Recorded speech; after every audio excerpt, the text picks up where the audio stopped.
Yeah. Yes, ma'am. In a little district west of Washington Square, the streets have run crazy and broken themselves into small strips called places. These places make strange angles and curves.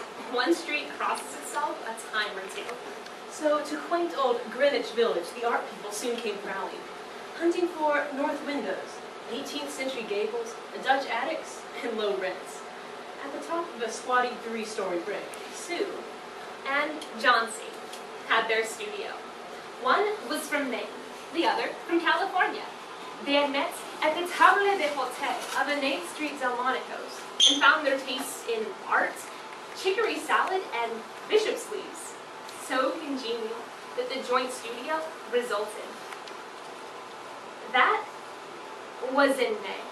In November, a cold, unseen stranger, whom the doctors called pneumonia, stalked about the colony, touching one here and there with his icy fingers. Over on the east side, this ravager strode bold, smiting his victims by scores. But his feet trod slowly over the narrow and moss-grown places. Mr. Pneumonia was not what you would call a chivalric old gentleman. A mite of a little woman, with blood thinned by California zephyrs, was hardly fair game for the red-fisted, short-breathed old duffer. But Johnsy, he smoked, and she lay, looking through the small Dutch window panes at the blank side of the next brick house. The Last Leaf by O. Henry. One morning, the busy doctor invited Sue into the hallway. She has one chance, let us say 10. And that chance is for her to want to live. This way people have of lining up on the side of the undertaker makes the entire pharmacopoeia look silly. The little lady has made it known that she's not going to go well. Has she anything on her mind? She wanted to paint the Bay of Naples someday. Paint? Has she anything on her mind worth thinking about twice? A man, for instance. A man? Is a man worth? But no, doctor. There is nothing of the kind. Just the weakness then. I will do all that science, so far as it may filter through my efforts, can accomplish. But when my patient begins to count the carriages in her funeral procession, I subtract 50% from the curative powers of medicine. If you can get her to ask one question about the new winter styles and cloak sleeves, I'll give you a 1 in 5 chance for her instead of 1 in 10. After the doctor had gone, Sue swaggered into Johnsy's room with her drawing board. Johnsy's eyes were open wide. She was looking out the window and counting backwards. 12, 11, 10, 9, 8, 7. What is it, dear? 6.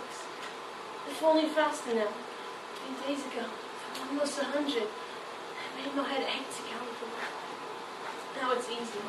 There goes another. There's just 5 left now. 5 what, dear? And tell your Sue. These. On the ivy vine. And the last one falls. I must go too. I've been up for 3 days now. Can the doctor tell you? I never heard of such nonsense. What have old ivy leaves to do with your getting well? And you used to love that vine so. You naughty girl, don't be a goosey.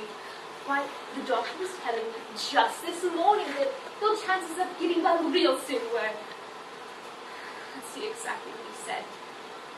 He said the chances were 10 to 1. I'll try to take some off now and let Sue go back to the drawing. There goes another.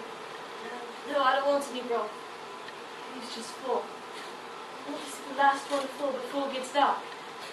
And I'll go too. Johnsy, dear. Will you promise me to keep your eyes closed and not look out the window until I'm done working? I must have those drawings in by tomorrow. I need the lights. I need to draw the shade down. You should draw in the other room. I'd rather be here by you. Besides, I don't want you looking at those silly ivy leaves. Tell me as soon as you finish, because I want to see the last one fall. I'm tired of waiting. I'm tired of thinking. I just wanted to lose my hold on everything and go standing down, just on those poor tired leaves. And try to sleep. I must call Berman up to be my model for the old hermit miner. I'll not be gone a minute. Don't try to move till I come back. Berman was a failure in art. He had always been about to paint a masterpiece, but had never yet begun it. He still talked of his coming masterpiece. Sue found Berman in his dimly lighted den below. She told him of Johnson's fancy, how she feared she would, indeed, might, and fragile as a leaf herself, float away, and her slight hold upon the world grew weaker. Old Berman shouted his contempt and derision for such idiotic imaginings. Us! Is there people in the world which their foolishness to die because of it? They drop off from heaven. Confounded vine! I have not heard of such a thing. Why do you allow that sleepiness to come in the brain of her? The poor Chelsea. You are just like a woman. This is not any place in which one could just tell like sick. Someday I will paint a masterpiece, and we shall all go away. Johnson was sleeping when they went upstairs. Sue pulled the shade down to the windowsill and motioned Berman into the other room. And there, they peered out the window fearfully at the island front. When Sue awoke from an hour's sleep the next morning, she found Johnsy with dull, wide-open eyes, staring at the drawn green shade. Put it up. I want to see. But lo, after the beating rain and fierce gusts of wind that had endured through the livelong night, there yet stood out against the brick wall one, I believe. It is the last one. Thought it would surely fall down enough. I heard the wind. It will fall today, and I will die at the same time. Dear, to think of me if you won't think of yourself. What would I do? But Johnsy did not answer. The lonesomest thing in all the world is a soul, and is making ready to go on its mysterious far journey. The fancy seemed to possess her more strongly, as one by one the ties that bound her to earth and to friendship were loosed. The day wore away, and even through the twilight you could see the lone ivy leaf clinging to its stem against the wall. And then, with the coming of night, the north wind was again loosed, while the rain still beat against the windows, and it pattered down from the low Dutch eaves. When it was light enough, Johnsy, the merciless, commanded that the shade be raised. The ivy leaf was still there.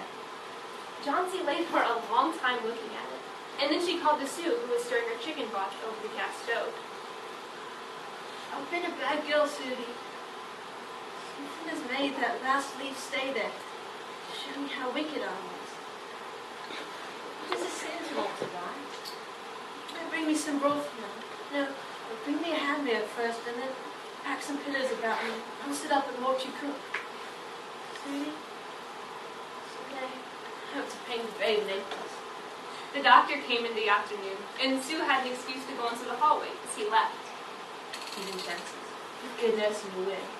No, you see another case I have downstairs. Berman, his name is? Some kind of an artist, I believe. Pneumonia too. He's an old man, the attack is acute. There's no hope for him. He goes to the hospital today to be made more comfortable. And the next day, the doctor said to Sue, She's out of danger. You won. Nutrition and care now, that's all. And that afternoon, Sue came to the bed where Johnsy lay, contentedly knitting.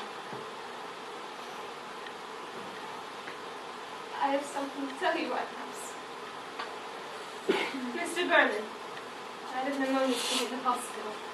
He was ill only 2 days. The janitor found him downstairs, helpless with pain. His shoes and clothes were wet through, icy cold. They couldn't imagine where he'd been on such dreadful nights. And they found a lantern lighted, and a ladder that had been dragged from its place, and some scattered rushes, and a pallet with green and yellow colors mixed on. Look out the window, dear!